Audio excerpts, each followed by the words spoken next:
Good day, I'm Stephen McHugh, and this is your JIS News for Friday, February 23. Prime Minister Andrew Holness says his administration is committed to an increased focus on wind and solar technology as it moves to incorporate more sources of renewables into the country's energy supply. He says this is integral to achieving energy security.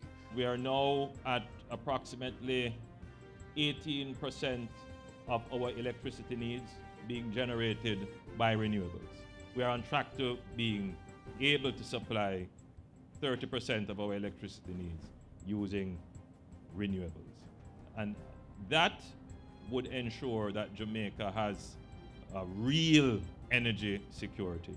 The Prime Minister was speaking at Thursday's ceremony to rename Petrocham's corporate office complex on Marcus Garvey Drive to the Edward Seaga Building.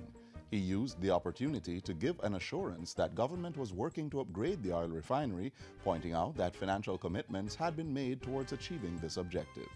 I want to assure the country that the government is doing everything possible to ensure that our refinery is upgraded to being one of the most modern refineries in the region to supply not just our energy needs, but the energy needs of the region.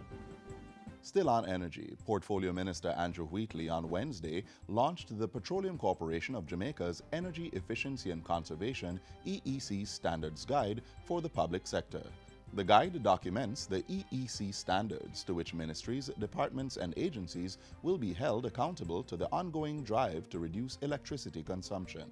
The book will also outline procedures for the procurement and management of energy-efficient goods and services for public sector entities. It is my hope that this Energy Efficiency and Conservation Standards Guide will be a benchmark for assessing the implementation of all our energy-related systems. I must add that I think that this is important, very important for us as we fight against high energy costs, high energy usage, not only here in government, but in the wider landscape, especially within our communities and specifically within our homes. The Energy Efficiency and Conservation Standards Guide will be made available in April free of cost. In other news, $300 million will be spent to rehabilitate the Bodles Research Station in Old Harbour, St. Catherine in the new financial year. This was outlined in the 2018-19 Estimates of Expenditure, which is currently before the House of Representatives. The work will be implemented by the Ministry of Industry, Commerce, Agriculture and Fisheries and will involve renovating selected facilities at the station and building the capacity of livestock research personnel. Also outlined in the estimates is $150 million for the Agricultural Competitiveness Program Bridging Project.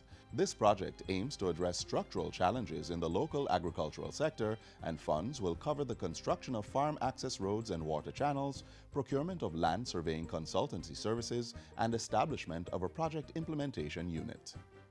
$146.6 million has been allocated in the next fiscal year's budget to continue government safety and security program in schools. Among the targets for the period are the reduction of antisocial and violent behavior among youth and launch of a behavior change media campaign. The health and family life education curriculum will also be reviewed to include human trafficking. In addition, 7 schools are to be fenced, 6 parenting hubs established, and homework centers created in 12 schools. This project, which is a partnership of Jamaica's Education Ministry and the United States Agency for International Development, will conclude in July 2019. Interventions to date include the provision of 4 walkthrough and 130 handheld metal detectors for schools, along with the installation of 16 CCTV camera systems. And finally, young people are being encouraged to initiate strategies that will assist in building the country's resilience against climate change.